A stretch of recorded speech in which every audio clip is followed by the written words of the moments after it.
What's up, everybody? We Want Winners is back a little late tonight. Now, I'll explain why in a second, but Rod, I'm in a pretty good mood. Midnight Marauders, the Tribe Called Quest album, turned 30, and a bunch of Tribe merch went up on the Tribe Called Quest website. So I'm sporting my Tribe hat here, so I'm pretty excited about that. But I was busy all day long. I was moving my kid out. He's in North Beach in San Francisco now with his significant other. And I was moving all day. I watched the first half of this game on my phone on the smallest of small screens. And they did their thing. I got to watch the second half at my house. And here's my you and I haven't talked about any of this yet, but here's kind of what I thought about this game. There were moments in our fandom growing up watching 49er games, watching them and going like, yeah, that was about a B to a B minus performance, and they still won by like 20 points. And I kind of felt that way about this game. Like they played a really good game offensively, and defensively, I thought they played well in spots, but I thought they played a B game against an average football team. And they only won by 13, but I don't think that game was ever in doubt. So I think that's a really good sign when you can play a game that is kind of like your, they put their hard hats on. They went out there and they played a game that they probably, not to say they were looking forward to Thanksgiving, but that's got to be in their brain and in the back of their mind. It's like, we got to play another game in 4 days. And they took care of business, and that's kind of what they did. And that was my main takeaway of this game. What about you? Yeah, it was kind of a weird game to me in that, kind of like you said, they were never really. At no point did I ever feel like, this game is in trouble. But I mean, Baker looked good. Baker's kind of good. They were able to move the ball. It was, but when it came down to it, they were never really able to really do anything with it. When it counted, but it was just like you said, it was really workmanlike, and yeah, it was just a solid win. It was nothing really spectacular, but I mean, they don't all have to be spectacular. It was, like I said, I never really felt like, oh, this game, we're in trouble. Nah, it was, we had it the whole way, I felt. But yeah, it was a good win. And like you say, I was really lightweight impressed with the Bucks. I mean, I thought they were just going to be a horrible team. Yeah. This year, but that just wasn't the case. Yeah, it's funny you brought up Baker, because I watched Baker and I was like, sometimes you watch these quarterbacks and you see a lot of these quarterbacks that just get recycled over and over and over and over, and you look at certain situations and I look at Baker and I'm like, how come a team that is fairly decent but is missing that QB1, why don't they take a chance with him? Because I watched him and he wasn't, I think they had a game plan for him to get the ball out early so that the 49ers pass rush didn't really, have a big part of why the Bucks were going to lose this game. So it's not like the Niners had these gaudy sack statistics, but it looked like it was like the game plan was get the ball out fast. And so that was kind of Baker's thing. And if he didn't hit that first or second read, then he was just going to run. And then you saw later in the game when they needed big plays and he had to sort of take that, that full 5-step drop, then Chase Young comes around the corner and Baker's just like, okay, I give up. Like, this is not fair. But I watch him and I go, there's a lot of bad quarterbacks in this league. Why isn't he playing on one of these better teams? Because the Buccaneers post Brady are they have some good players, but overall they're an average football team. And I look at Baker and I'm like, man, this guy's kind of fun. Like we always look at this as like, he'd be fun to watch on the 49ers. Not that I would rather have him than Brock Purdy, because Brock Purdy was just a machine today. You look at Baker and you're like, oh, Baker's kind of got some stuff. I could see why these teams are interested to, and I also understand that he's still like a giant fan favorite in Cleveland. And I wonder if they would kind of like to have him back right now with the way, because they have such a great defense and they have a terrible quarterback situation. But not to make this the Baker Mayfield podcast, but I did like him today. I was really impressed with him today, which I wasn't. If you had asked me, what, like I say, coming into this season, I just thought that they were going to be, in one of those teams in the mix for the top pick. But they're a fun little team. I heard, I think it was on the Bill Simmons podcast. I don't remember who it was, but he's had a couple of guys on. One of them was specifically a diehard Browns fan, and he was just like, we love Baker. Like, even though Baker's not even here, like, we root for him. So there's something about him that I think fans really embrace. But there was another thing that I heard where after last year, I think he was with Carolina last year, and he comes into Tampa Bay and he basically is like, hey guys, I'm your guy. Like, I'm going to prove that I'm your guy. I'm going to come in here post Brady and I'll be your QB1. So he's still got that swagger. I just wish he was on a better team, because there were things that he did today that I was like, okay, like he could act if he was on a better team. I think he would do some stuff. But all right, we'll leave the Baker Mayfield love kind of behind us. But it's so funny that you and I had the same thought on him. So my second thought after the 49ers workman-like victory here, where they just kind of took care of business. It was like, we just got to take care of business. We have some big games coming up. We got Seattle. And then we got the Eagles. Then we got Seattle again. And then we got the Ravens. Like, this is a stretch. This is a stretch and a half for them. And so they just took care of business, and that was what they did. But my second thing was, you and I had a conversation in the Discord, and I posted a stat from David Lombardi. David Lombardi is a very smart guy. He also loves the 49er quarterbacks. He was the biggest Jimmy G fan of any of the writers. He would constantly post positive things about Jimmy G. And it's not, not that his stats were lying. You can make stats look certain ways that you want them to be. But he is also, he also likes posting stats about Brock Purdy. And I shared this in the Discord, and you had some feedback on it, which was Brock Purdy's first 17 starts as a 49er and kind of how, in today's NFL, very impressive. And you look at them and you go, oh, what did Joe do? What did Steve do? It's like, okay, this is a different NFL. Joe and Steve didn't just get to line up and shotgun the whole game. But then after I posted those stats, then he goes out and goes 21 of 25 and has a perfect quarterback rating. And so the Joe comparisons are back, because Joe did this one time against the Atlanta Falcons when the 49ers scored like every time they touched the football. I remember this game. I think it was in either 89 or 90. And so now, Brock, 49er fans are chirping again about Brock and, the Steven Ruiz quarterback rankings and all that stuff. But that dude had a very impressive football game today. He did. Full stop. But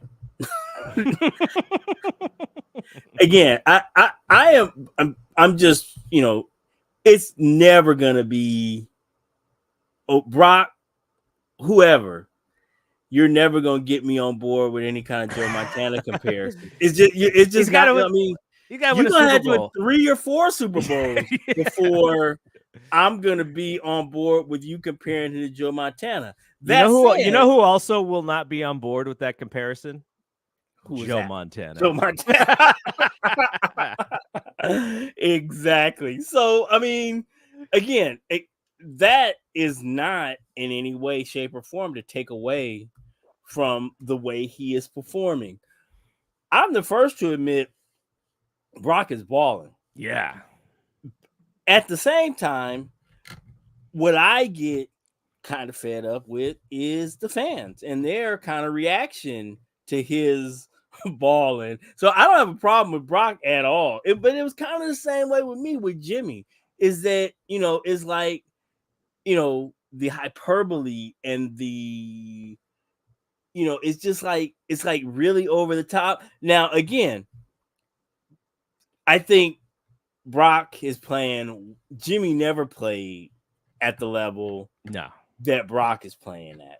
So, that's fair. And fans get excited, and that's fine. Just don't compare to Joe Montana, please. Thank you. So as long as you don't do that, we're good. Because, like you said, the meme is running around about Joe and those being the only two with the perfect quarterback rating. And then, me being the guy that I am, do you know who else had perfect quarterback ratings? Chad Pennington, Foles, and Alex Smith. So I mean, that's Ooh, Alex Smith. So I'm sure I get that you don't want to compare those guys to Brock to those guys, but the Tom Brady and Joe Montana stuff. I mean, give it a rest, please don't. Our guy Rick said, "Too bad Mayfield didn't end up with the Jets." Yeah, the Jets would be much better with. Anybody would have been better off with the Jets than what they've got. Zach, did Saleh finally bench Zach Wilson? Nope. No. Nope. Still playing.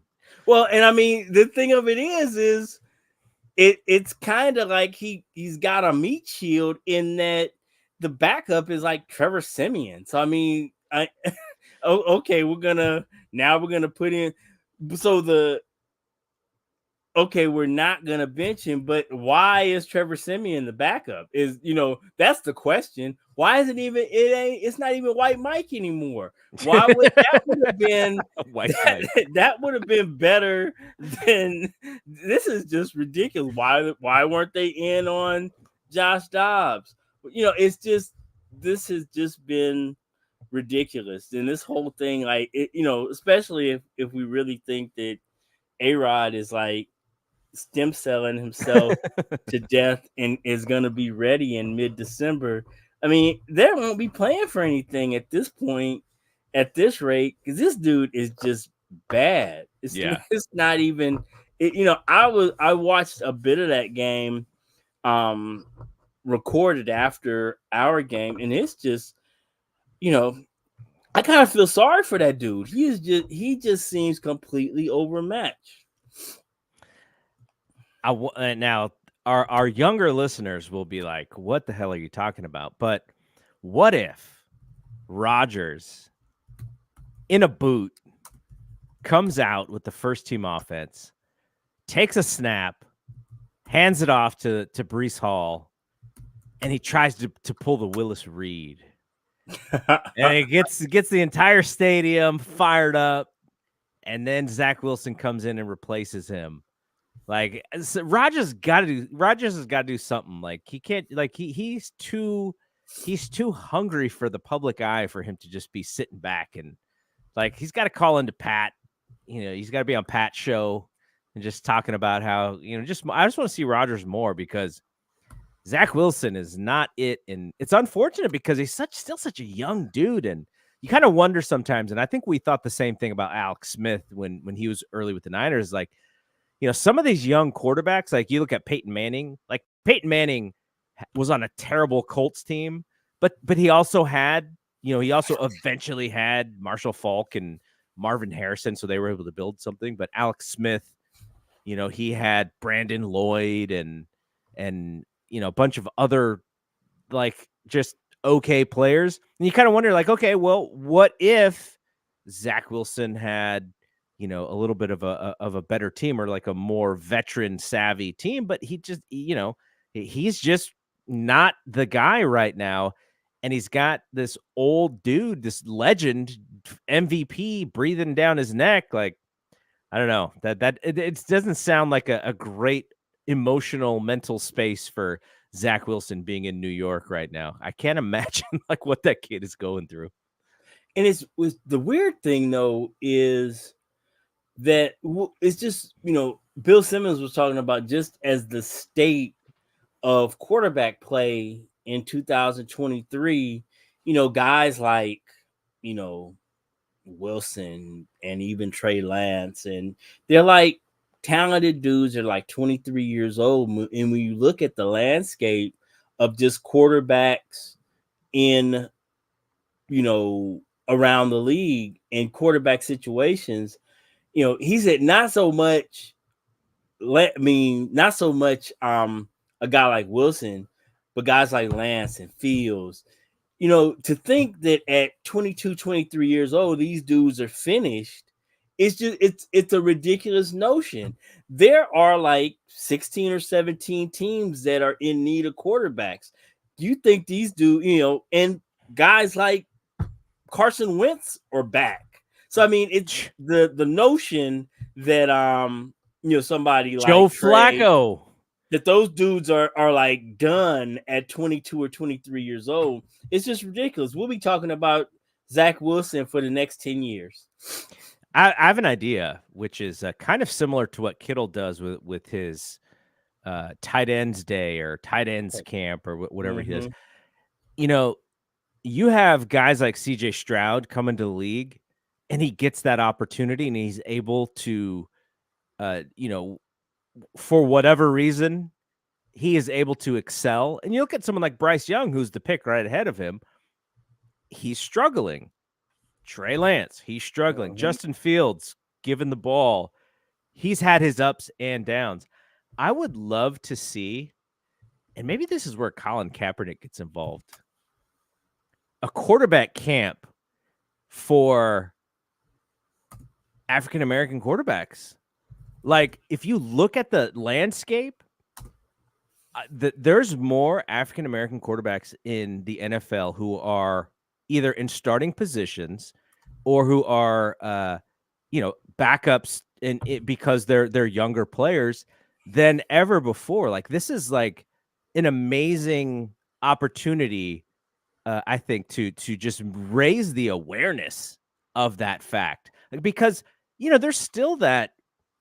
I don't know how prevalent it is, but the stereotype about pocket passers versus guys always throwing on the run, all this, all the stuff that we grew up with, the league is changing. I want to see more awareness of what's going on in the league right now.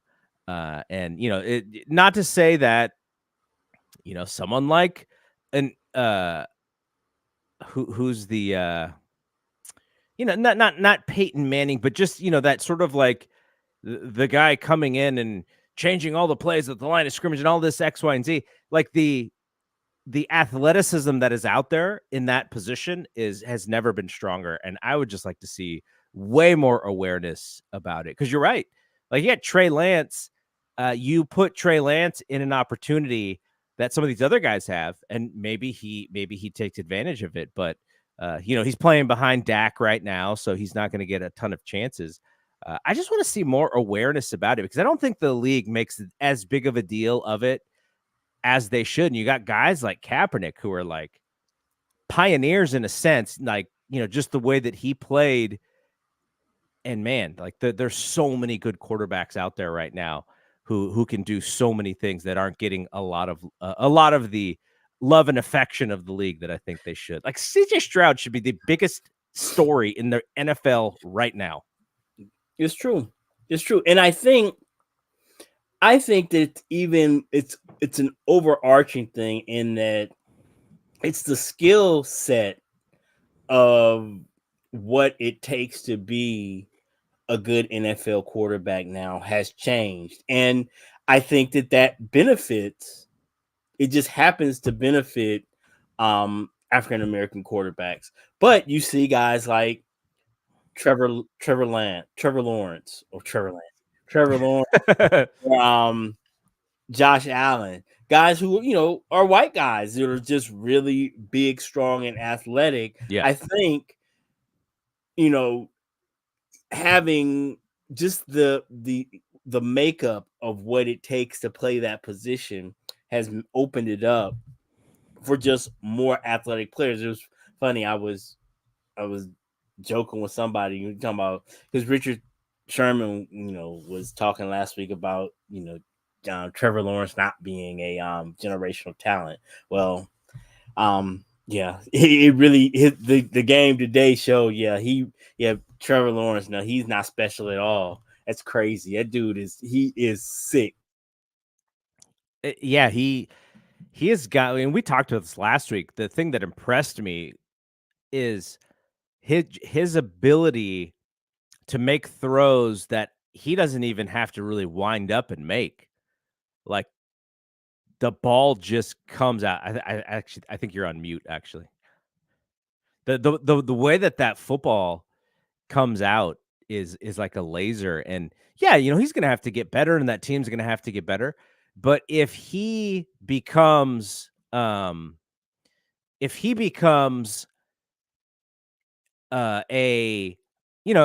Jacksonville becomes a better team and you see them in the playoffs over and over and over, he's going to have more opportunities to make those big throws, make those big plays, be on the highlights, and continue to grow as a player. But it's so much talent.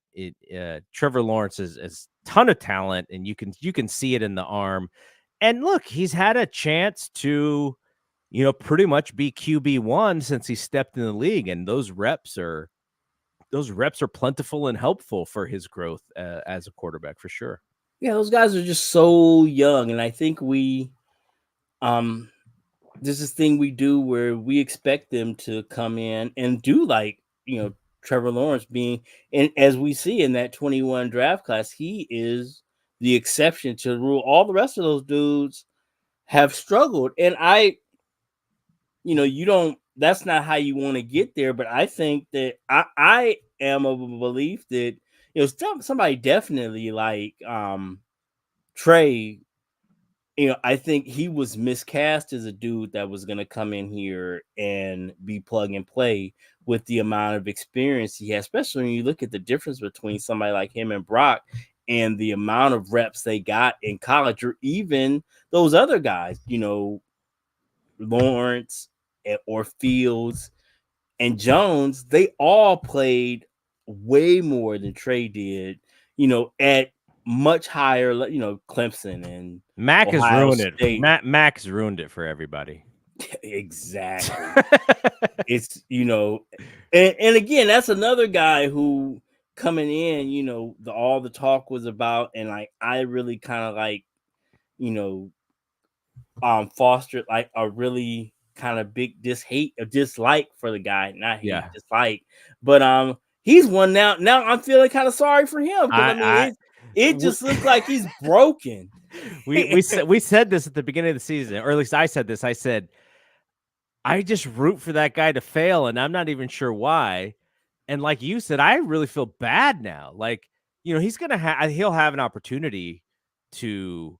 It's probably not going to be in New England, and we'll see what happens with that team. We'll see what happens with Belichick, but I think he'll get another chance, and hopefully, he can build from it. But it's not looking good. And it's funny because we're talking about all these young quarterbacks, and yet the guy who is QB1 for the 49ers is younger than most of those guys. And you talk about the reps. Brock ran today's offense like he was a vet, like just his ability to move from guy to guy to guy. And here's the thing that I am most impressed. And let's just talk about these last two games, because the one thing that I was always frustrated with Jimmy was his inability to hit the home run ball when it was there. Whatever reason, a little bit of an overthrow here, he's rushed here and he's just missing it. You just see Jimmy, and he's just like, he does that thing where you just miss it and you missed it. And like that was like often, for him. Once a game, you see Jimmy just miss the home run ball. Brock's hit 2 home run balls in the last 2 games. That first one to Kittle last week, and this one to Ayuk. Those guys have tremendous chemistry right now. Ayuk is balling. 5 catches, 156 yards today, 30 yards a catch. Like this guy, we talked about this at the beginning of the season. He's kind of playing himself into a big time worry for the 49ers as far as contract is concerned. He is a top 5 wide receiver in the league right now. I don't think there's any question about that.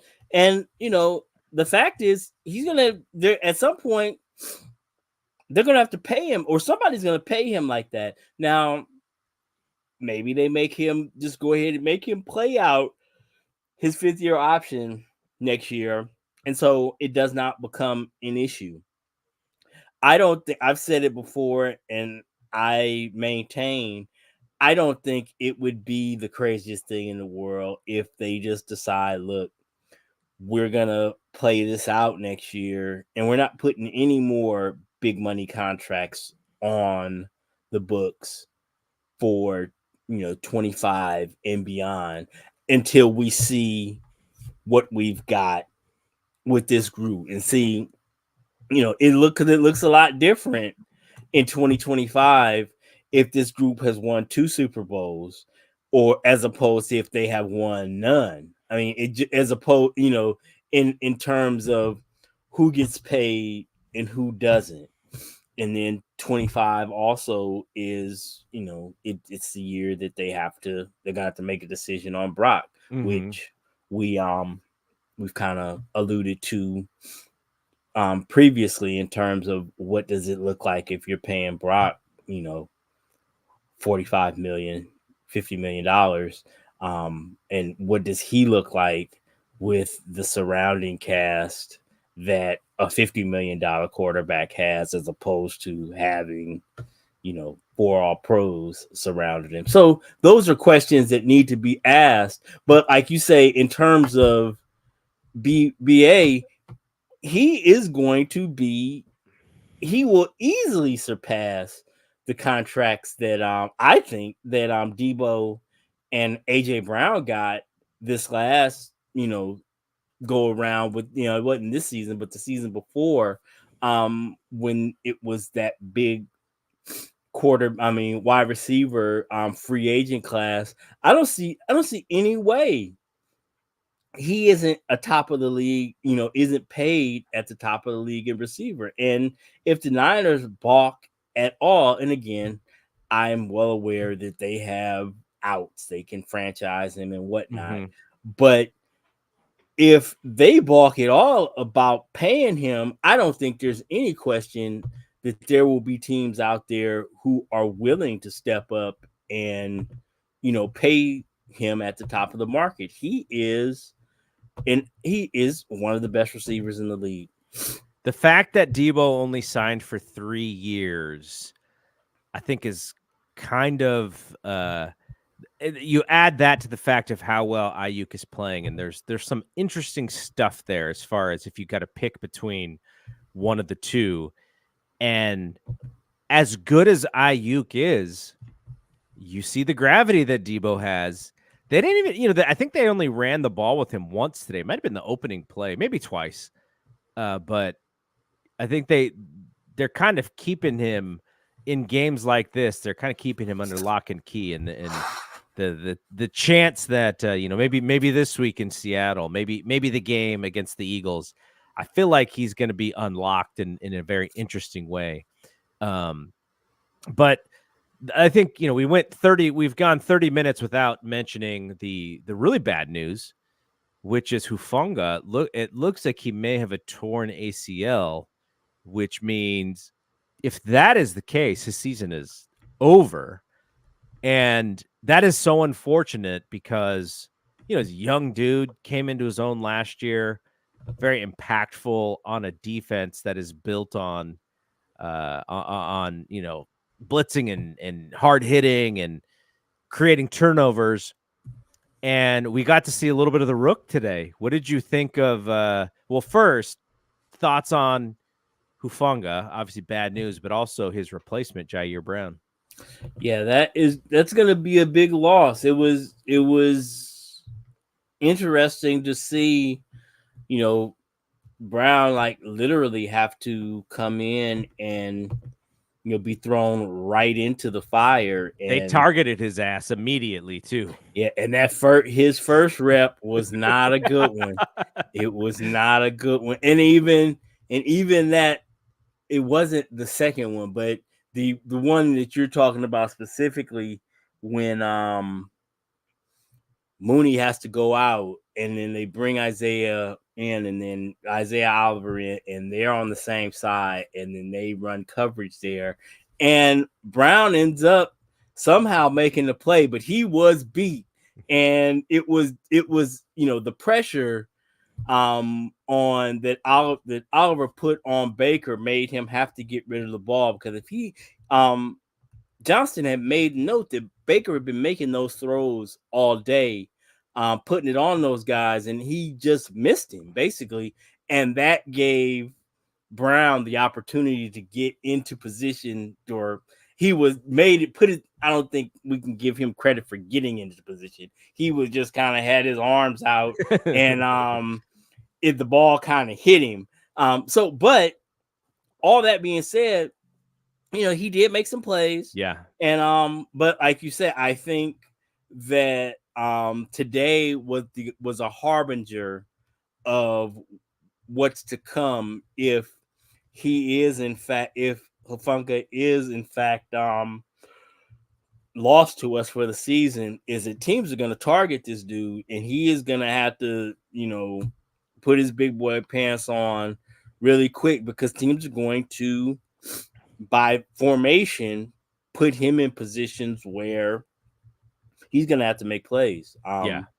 And we saw that. We saw Gibson had a hell of a game in Hufanga's absence. He made a couple of really big plays, and it's funny to me that was the thing that it came to mind, is that there've been a lot of talk online about with people saying that Brown should replace Gibson. Well, that won't be that won't be necessary. But so we're gonna see what this what he's made of really quick, because it's gonna. I really do believe that teams are going to be targeting our safeties from here on out, because they teams smell blood, and we're gonna have to show them that we can make plays. And it'll be interesting to see if Brown gets all those safety reps, or if they've got other answers that they can plug in there to kind of fill that void, because Hufanga is going to be a huge loss, and he's been a guy who has ate up a whole lot of snaps. There hasn't been a whole lot of rotation there at the safety position, but with him and Gibson, they pretty much held it down. Previously, there was a time when we had Jimmy Ward here to be able to, who took some of that weight, but that wasn't the case last year, and not this year either. So Brown is going to have to step up, or I don't even know what the other answers would be there. Who's the other safety is that they have is Odom. Ugh. Yeah.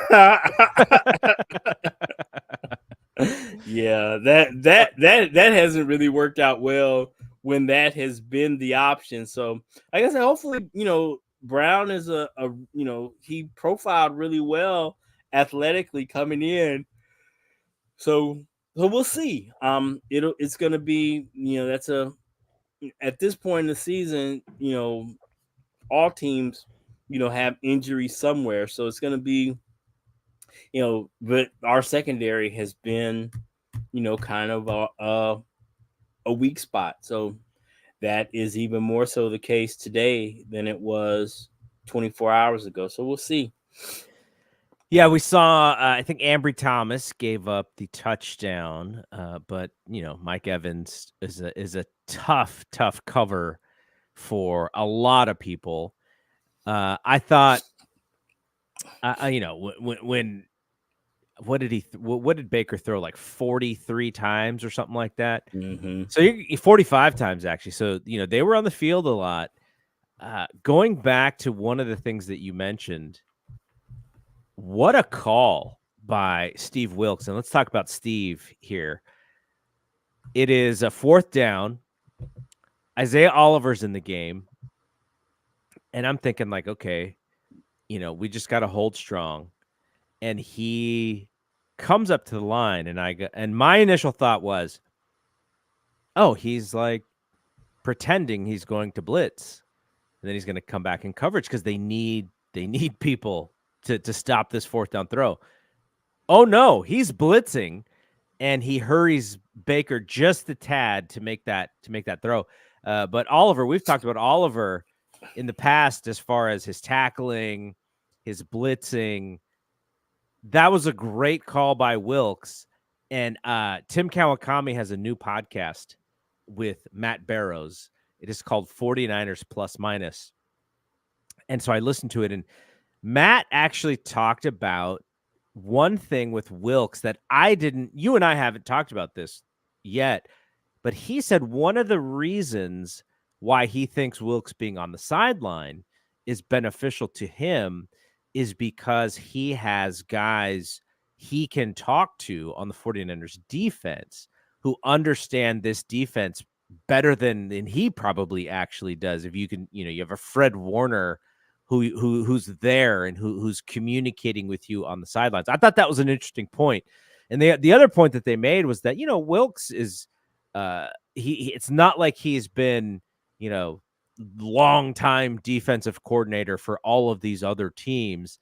And so, there was a thought that maybe there is a learning curve for him and that he's going to keep getting better, but being with his guys, communicating with his guys in person, and being able to see what they see kind of immediately and being able to talk to them was a big part of the move to the sideline. I thought, which was interesting because that's not something that I thought about. Yeah, that's okay. I mean, I've made my stance clear on the whole sideline versus the, booth thing because it's fine if we want to make that the reason, but then how do we explain 5-0 and leading the league in points allowed the first 5 weeks with him in the booth?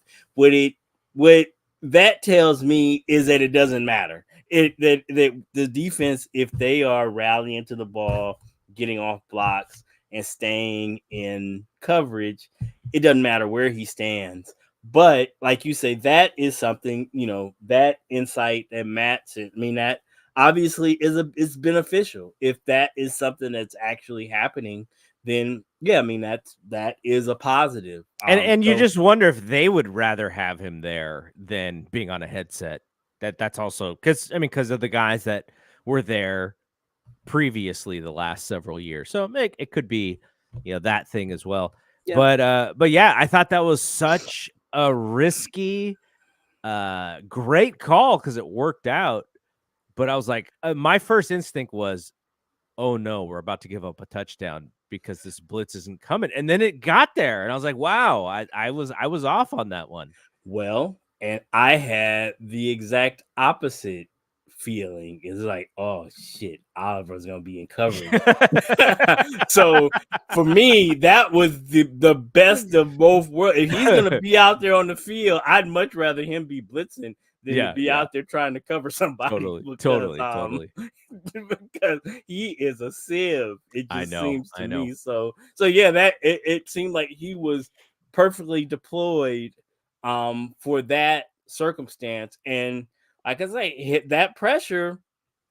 If he doesn't get even that little bit of pressure and Baker has just a little bit more time, but as Johnson had accurately pointed out, he had made throws like that all day long. I'm just looking at his stat line right now. It's crazy that he threw 45 times, but they only had like 46 yards in passing yards. They weren't very efficient at all. It's funny. You look at the average for Baker, 5.5 yards per catch. Brock 13.3. Yeah, Kind of that's a crazy. different output for both Yeah. offenses today. You know what? One thing also I failed to mention when we were talking about Brock's game. When Christian is the guy that people are paying attention to first and foremost. When they get Christian going and they can run that play action, George Kittle, the benefactor to that play action. He had 8 for 89 and another touchdown today. George is having, there's some games where you're like, where's George? And a lot of times because he's got a block.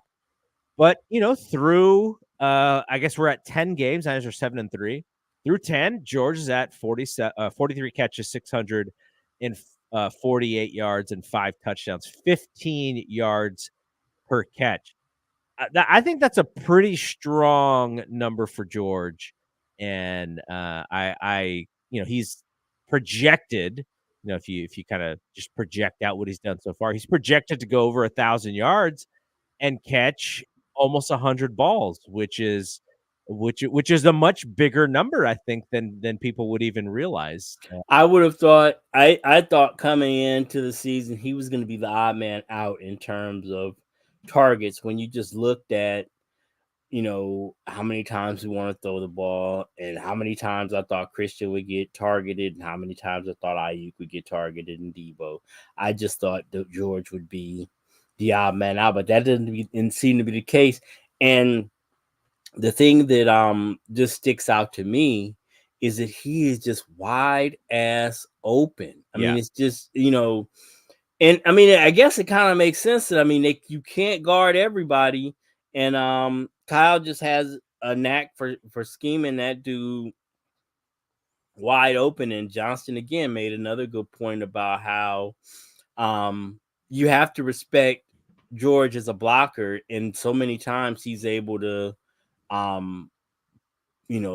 fake and then release, fake block and then release. And you honor his blocking because he's one of the best in the league at it. So when he engages, it's not like you feel like, oh, this is a fake. It could very well be he's gonna drive this dude, 15 yards downfield blocking him.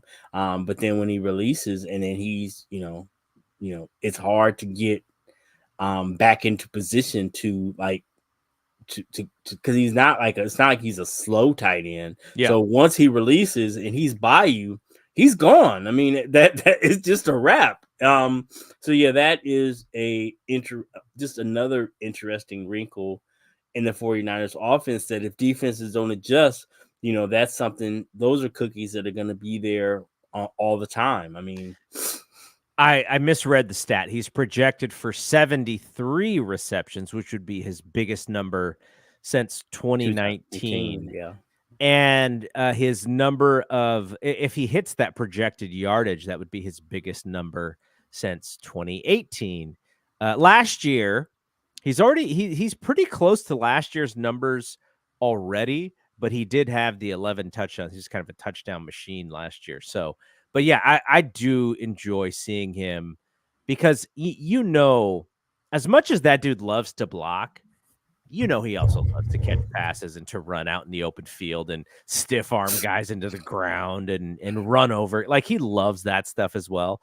So I like it when it looks like they're running specifically play action and getting him out in the flat, and he's just able to to be a beast in the open field. So it's fun to watch him run. As goofy as it is, like, you remember Brent Jones used to catch those balls and he's kind of running all arms and legs and is kind of goofy. Like, George isn't that goofy, but it's fun watching him play football. It's very fun. All right. A couple of other things before we get out of here. If we go back to the defense a little bit, the Niners, the way they play defense, to me, it looks like everything in front of them, they're running downhill, they're aggressive, they're attacking.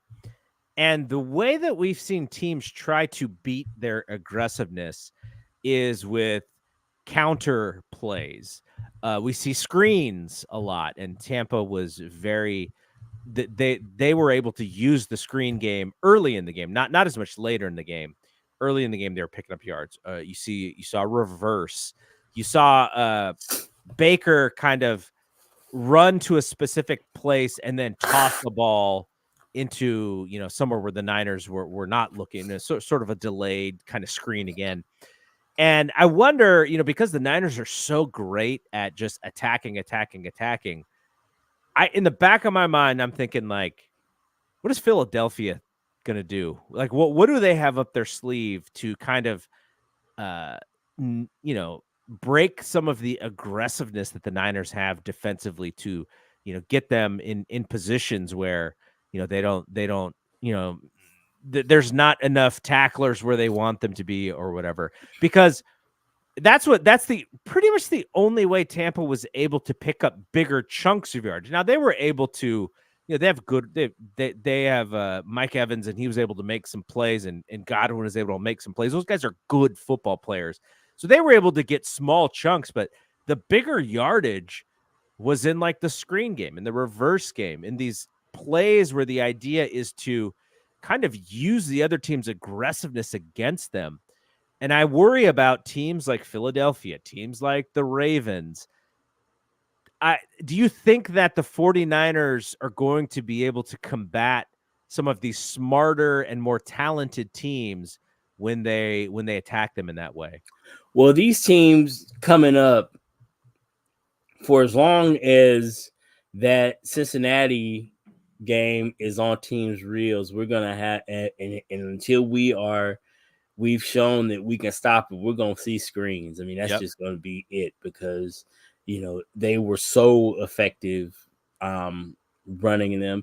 And again, I don't know. I don't know if it was what the factors were, but they just, as Kyle said it best, they just looked slow. They weren't getting off blocks. They weren't rallying to the ball.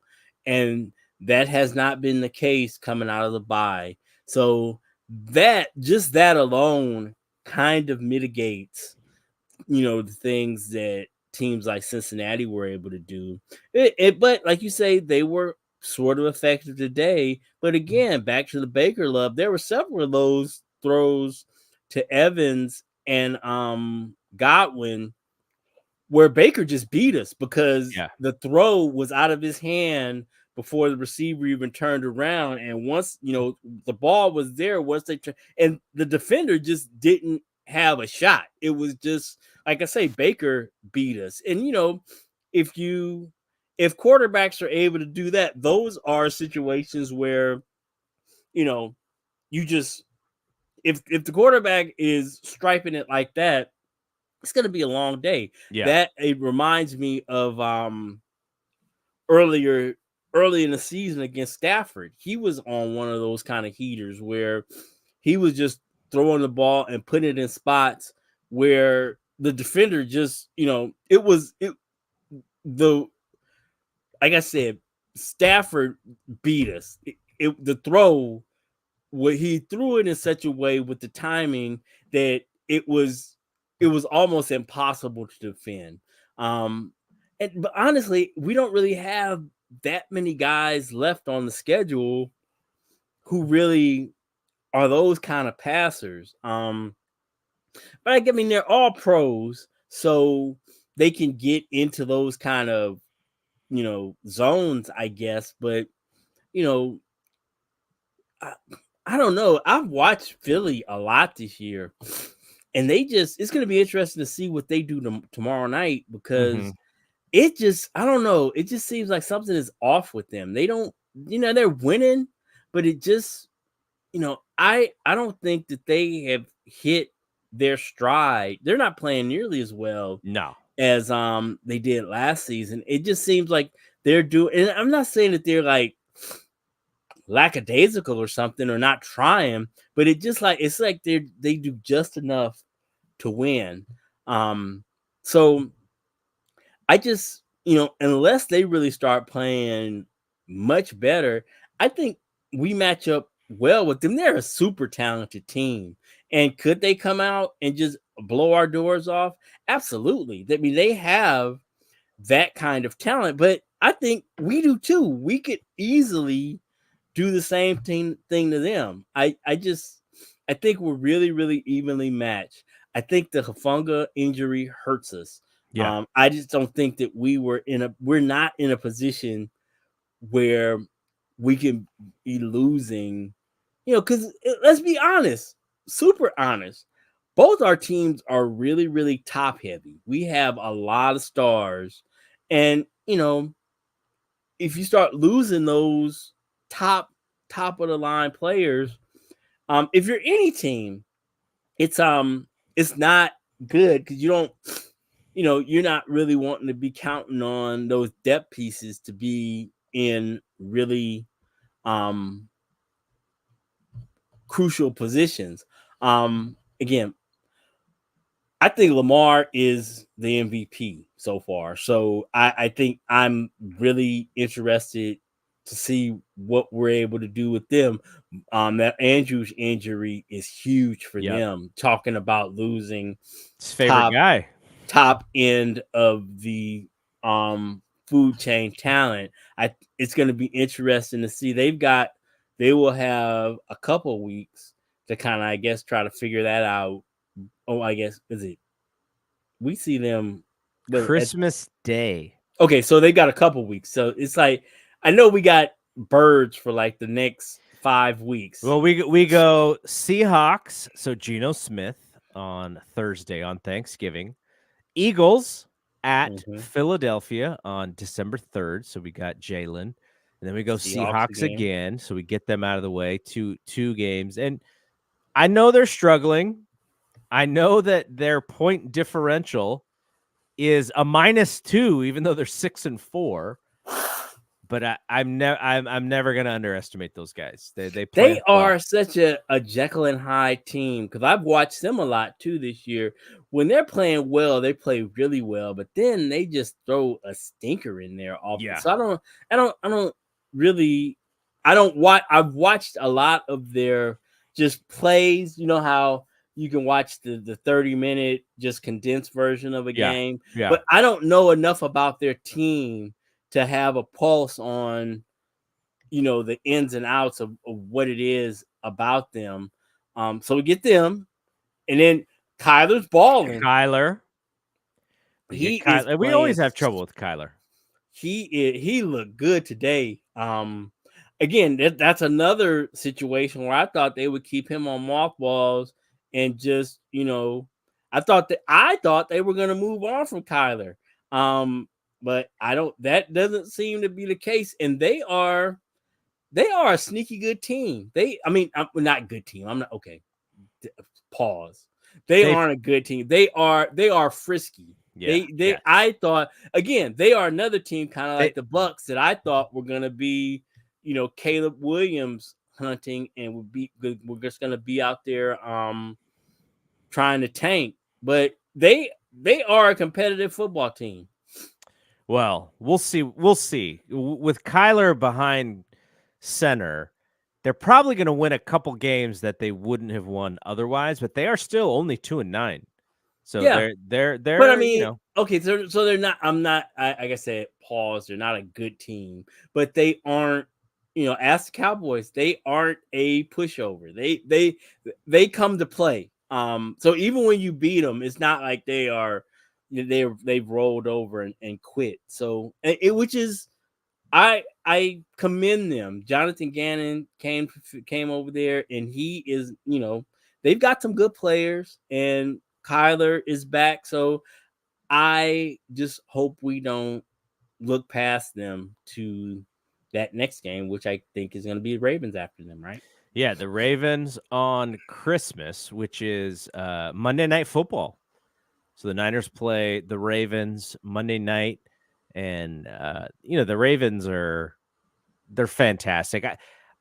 I always sort of expect them to be in the mix just because when you have Lamar Jackson and you're, Harbaugh, just have a certain style to them. Now they aren't always as good as maybe I think that they're going to be. But this year, there's no runaway team in the AFC, and Mm-mm. they may be the best one. So you have Lamar, and then how did the Commanders lose to the Giants today? What is going on? I thought the Tommy Giants were the worst. DeVito.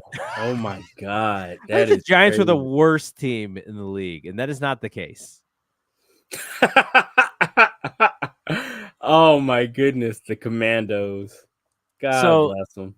yeah, so the Giants are 3-8. Washington is 4-7. So, but yeah, how do you lose? God, I watched that dude play quarterback, and I was like, I think I can throw Yeah, a further pass than this guy could. Like, yeah. what is going on? How's this guy a quarterback in the league? And then we play the Rams in the last game of the season.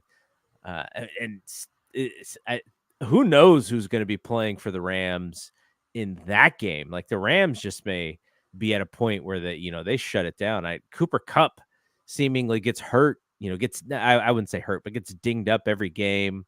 You have to bring back the ghost of Carson Wentz to play football for you. That's not great. He's I guess did is Stafford done? What is the deal with Stafford? He played today, and he looked good. In the little bit that I saw, they cut to that.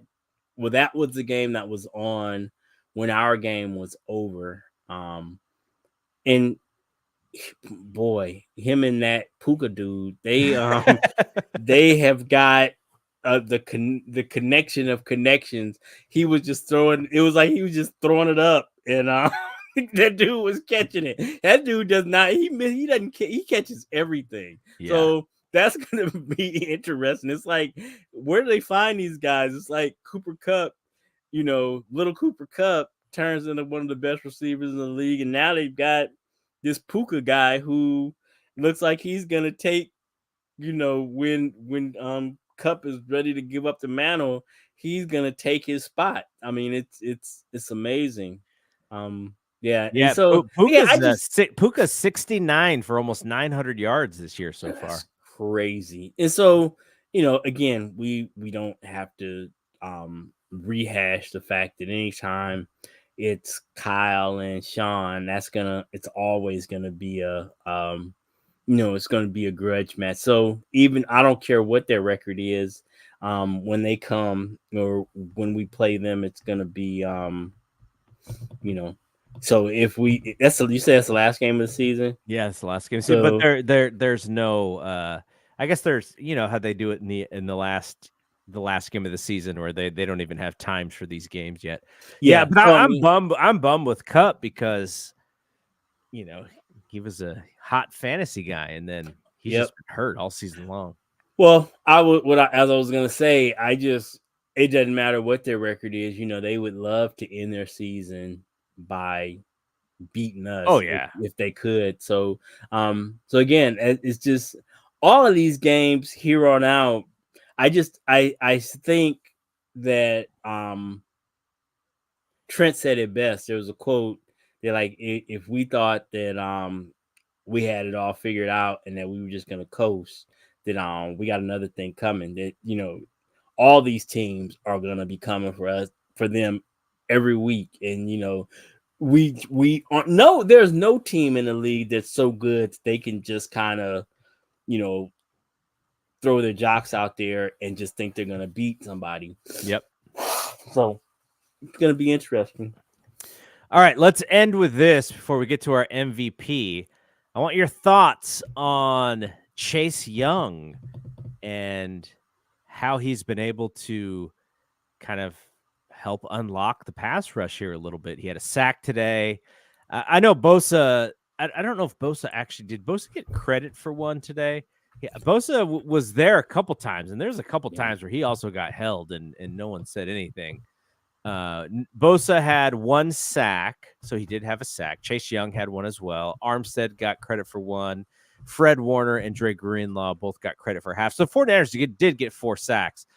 But early on, I do think that Tampa Bay's game plan was to get that ball out early, so you didn't really. And you could tell it was a concerted effort. Yeah, to get the ball out of his hand. And Nick also got 3 QB hits. Chase Young got 1. Chase Young also got a tackle for a loss. But so far, so good with Chase. What do you think so far? I think Chase Young is making himself a whole bunch of money. I just, I heard the talk when we got him that, maybe we'd be able to sign him to a cheap deal. But with the season that he has put together at Washington, and then now here now with the increased profile that he's gonna have, I just don't think that there's any way that he's not gonna be like, I looked it up. The franchise number for defensive ends next year are projected at $20 million. So I would imagine if I was his agent, that would be the number that I would be working towards.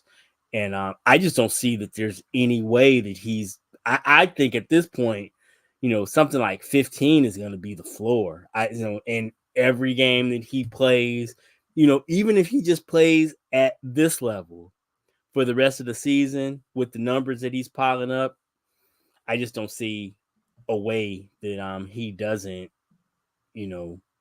make that kind of money. And again, I don't know what the 49ers are trying to do in terms of, contracts and length of contracts. So I don't know if they would even be in the market to be trying to re-sign him, if they would just be happy with getting the 3rd round comp pick and you know, be happy with, getting him as a rental for basically nothing. Gave up a comp pick, 3rd round comp pick, get another one in return. So basically his production was free, other than his salary.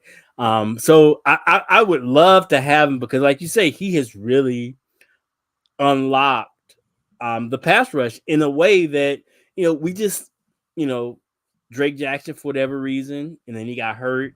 And I think Cleveland Farrell is just where he's a second unit player, and and that's great. That's fine. That's good to be. You need But depth. you really do. But having a frontline guy on the other side, we need, I don't know that we ever gave Ebukam and Amenahue credit as being, we kind of just saw, I did. I'm not going to speak for anybody else. I kind of just saw them as rotational guys. But after they were gone, when you looked at the numbers, when you put them up together, if you combine their numbers, it was, they were an above average defensive end. And we were missing that earlier this season. We didn't have anybody opposite Nick that was, impactful at all. So having him there has unlocked Bosa. It's kind of unlocked Hargrave. He wasn't as impactful today as he was last week. But yeah, so his presence has really helped. And I hope that I think that the lesson is that, that has to be a priority. You have to have an impactful player on the other side of Nick, regardless of if it's Young, if it's, we've been down the road of trying to draft somebody. I haven't necessarily given up on Dreezy, but they're gonna draft another one. It's 2 years in a row now that he hasn't been able to. And I don't know that he's done for the year, but yeah, he was DMP coach's decision for basically the last quarter of the season last year, and here we are again. They Coming put him down on. They put him on IR with an injury that probably didn't need for him to be out for so long. But hopefully he's utilizing that time frame and doing what he needs to do. But so I will say this, which to talk about what you were talking about when it comes to contract. Let's get this dude paid. If it's not with us, let's get him paid. Hell, if he catches fire here and his numbers are great and it helps the Niners get to the playoffs and play well in the playoffs, there's nothing wrong with helping this dude get a contract. Absolutely. I'm really hoping that we don't mess around. And I just hope it would be nice if we could finally get the monkey off our back and just get this championship. Let's go ahead and get it out the way. And I was a then senior in high school the last time the Niners won a Super Bowl. everybody can get paid. And to me, I'm not greedy, you just give me the 1, give me the 6, and I'm good. And I say that sitting here now on November 19th. But if we win it, then I'm gonna be trying to go back to back. So I know that that's how it goes. But Where would they actually have the parade? It had to be in San Francisco, even though they're in Santa Clara, right? who wants to go down to Santa Clara? Where would you even? I guess it'd be cool if the parade like ended at Great America. I guess that might be dope. But yeah, I mean, when the Niners played on what was it? Well, the last primetime game they had, they showed Santana Row. You have to go down Santana Row to get the. Can you imagine what the parade route would be if it was like in San Jose, Oh, I just say it would have to be San Francisco. It have to be San Francisco. Yeah. And if they do it, I'll probably be there. I was at the Warriors last. Oh, for sure. So, for sure. That was it. And I digress, but that was kind of weird having all them kind of people. I was kind of freaked out with just the sheer number of people I had to. I ended up positioning myself. You know how right there on Market Street where you have like BART where you go down the stairs. I like position myself in the stairs because I could be where there weren't people on all sides of me, because I was like really, when I like got off the train and went up on Market Street and it was like that just crush of people. I was like really, really freaking out. Like, nah, this shit could go. I could get like trampled if anybody, everybody was real chill, but if there had been any kind of, stampede action, it would have been disastrous because it was just people everywhere. But it was really good. I was, because I was living away for all the rest of the Warrior Championship. Yeah. So it was awesome to be able to actually experience one of the parades. So that was cool. And I would love to. When we won the other ones, I was like young. I didn't have the facility to like get to, my parents was not trying to take me, and I wasn't old enough to be trying to navigate it on my own. So yeah, that would be dope. A 49ers championship parade would be awesome. That'd be awesome. All right, before we get out of here, player of the game. I think this one is very easy. It's probably Brock, but I thought Fred had one pass interference where he just a little too strong and put his hand on the receiver, and the receiver like flew all the way almost out of the picture near the end zone. He got called for pass interference. But Fred making open field tackles against wide receivers, like that dude was awesome. Him and both him and Greenlaw. I had to give Dre some love. That dude, I really believe, so much more energy with him back on the field. He's our Draymond. Yeah. He is our emotional fulcrum. He's clearly, Nick and Fred are both clearly better players, but there's just something about Dre's presence that I could see Dre putting somebody in a chokehold for sure. Oh, for sure. For sure. Love it. Well, like you say, 58.3, 158.3 is, that's gotta be the player of the game. A lot of credit to the offensive line too. The first series, I was a little worried. I was like, he's kind of running around a little bit here. What's going on?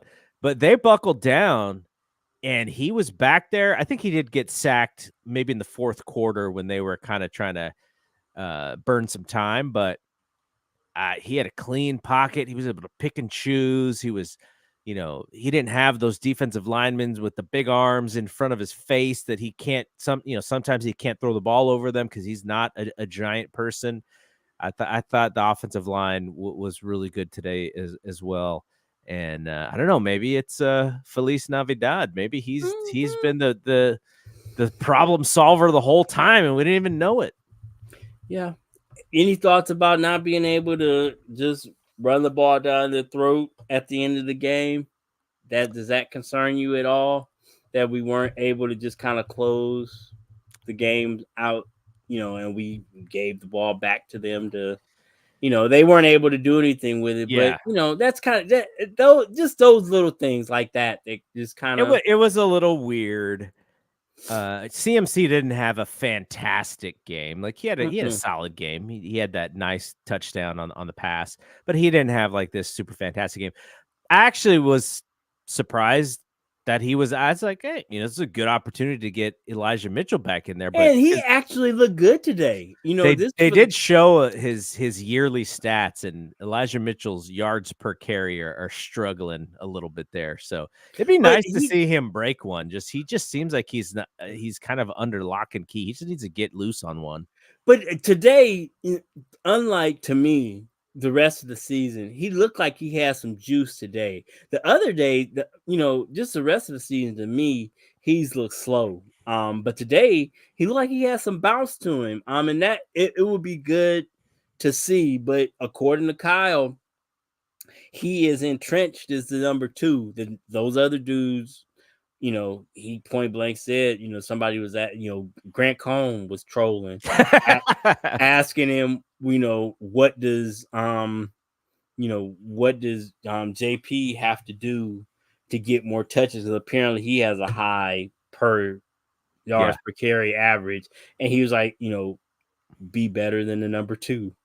if he wants to get more reps, he needs to be better than the number JP two. actually got a touch today because they did the high kick, and he was one of the up guys, and he got to return. He got to return one today. Yeah, so it's going to be interesting as we move down the stretch. It's good to see Elijah Mitchell, because for a while there weren't none of the backs were getting any touches. It was all Christian and Debo. So I think that's something that we need to rectify. We're not going to be able to just and maybe the answer will be the Debo will get more touches. And if I don't know. you have a nitpick on the offense, I think there are only 4 guys who had catches today. Yeah. Jennings had 0. Juszczyk had none. Let's not even talk about a 4th wide receiver. All 24, 25 targets, 24 of them were Ayuk, Kittle, Samuel, and McCaffrey. Jennings got 1 target. So and again, if it's gonna be top heavy like that, I guess that's those are our 4 best players. But at a certain point, like you say, that's a nitpick. You would like to, I would love to be a fly on the wall and know what happened, what's going on with Danny Gray. It would be interesting to hear, where Roddy Bell is. Where are the Ray? Why, we were supposed to have options, but it looks like excuse me. Kyle is, he's just gonna lean on his horses, I guess. All right, so Niners play again on Thanksgiving. What do you want to do? Are you going to be home? What's I your am plan? down. My brother's in town, but we're gonna be here, so All right. I'm gonna be at the house. So if you want to, if I don't know what your situation is, but I'll be. It won't be anything for me to slide away for an hour to talk with you guys. Yeah, we'll figure out if we go right after the game or maybe we go a little bit later like we did tonight. What time is kick? 5:20. Okay, so we would have been eating by then. Yeah. So it's not like we'll be going for seconds. We eat early. We eat at like 2:00. So because I'd be roaming around and looking for looking picking at stuff. So we do too. I think that our go time is gonna be, so it'll be even before the game then. That's cool. What is the what is the fave dish? For me, man, I am so protein heavy most of the time. Yeah, So my first plate is usually all sides. So yeah. it's some mashed potatoes, Oh some yeah, stuffing, some mac and cheese, and then I might throw a little turkey. some kind of turkey on there. But yeah, it's a day to, with no carb restrictions. Yeah. I can have all the carbs I want. So yeah. How about you? Yeah, so my mom, when we were growing up, my mom is Japanese, so we wouldn't even Hmm. have mashed potatoes. We just have white rice, and you just throw the gravy on the white rice. Oh, nice. And so she's not, she's lives in Arizona now, so I try and replicate some of that stuff. I'll probably have a pot of rice, but we're gonna have mashed potatoes and stuff. Like the thing that I miss because it's something that my mom one time I think I told my mom, I was like, we need some yams. And so she would Okay. make the candied yams, and like it Hmm. just happened and it became a big thing. And I missed the candied yams. I think I was watching Martin or something, and Hmm. for Martin's Thanksgiving, they had some Hmm. yams, and I was like, "Oh, we need some yams." Oh And it yeah. was my mom just Oh kept would yeah. just make it for, for every Hmm. time after. But Hmm. yeah, it's like that stuff, the side stuff that you don't ever get to have, the other 364 days of the year. Yeah. So, What's the division of labor in your house? Do you cook, or do your wife cook, or do you both cook? so, so we actually are hosting, but we ordered all of it.